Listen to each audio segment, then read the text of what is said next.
দেখো এখানে কি বলেছে, বলেছে একটা grocery store পারচেজেস 600 bottles of juice packed by two different sellers. 20% goods is taken by first seller and 80% by the second. তাহলে 600টা কি রয়েছে, জুসের বোতল রয়েছে, যার মধ্যে প্রথম সেলারটা 20% কি করবে, 20% প্যাক্ট করবে, অর্থাৎ 20% কত হয়ে যাবে, 120 হয়ে যাবে। আর বাদবাকি যে 80% হবে, সেই 80% অর্থাৎ 480টা সেকেন্ড সেলার কি করবে, সেকেন্ড সেলার প্যাক্ট করবে। ওকে, এবার দেখো বলেছে the selling price of one bottle is ₹25।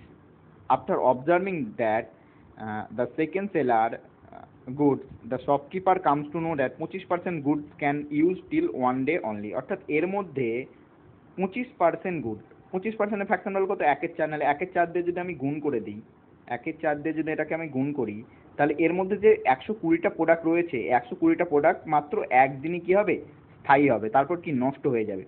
তাই কি করলো, he decided to return the goods, say decide করলো যে এই যে গুডসগুলোকে সে কি করবে, রিটার্ন করে দেবে সেলারকে। তাহলে এই 120টা কাকে রিটার্ন করে দেবে, এই সেলারকে রিটার্ন করে দেবে।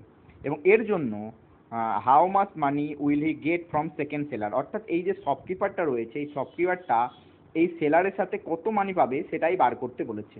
দেখো 120টা প্রোডাক্ট যদি রিটার্ন করে দেয়, 120টা প্রোডাক্ট যদি রিটার্ন করে দেয়, নাহলে 120টারই দাম পেয়ে যাবে। 120টার দাম, প্রত্যেকটার দাম আমি কত করে বলেছিলাম, প্রত্যেকটার দাম হচ্ছে 25 টাকা করে। তাহলে 120 ইন্টু 25 টাকা কি পাবে, রিটার্ন পাবে, যেটার অ্যান্সার হয়ে যাবে কত, 3000 রুপি। 3000 রুপিস কী পাবে, রিটার্ন পাবে সেলার টু থেকে শপকিপারটা। ঠিক আছে, তো 3000 হবে একেবারে সঠিক উত্তর। অপশন নাম্বার বি হবে একেবারে সঠিক উত্তর। ধন্যবাদ।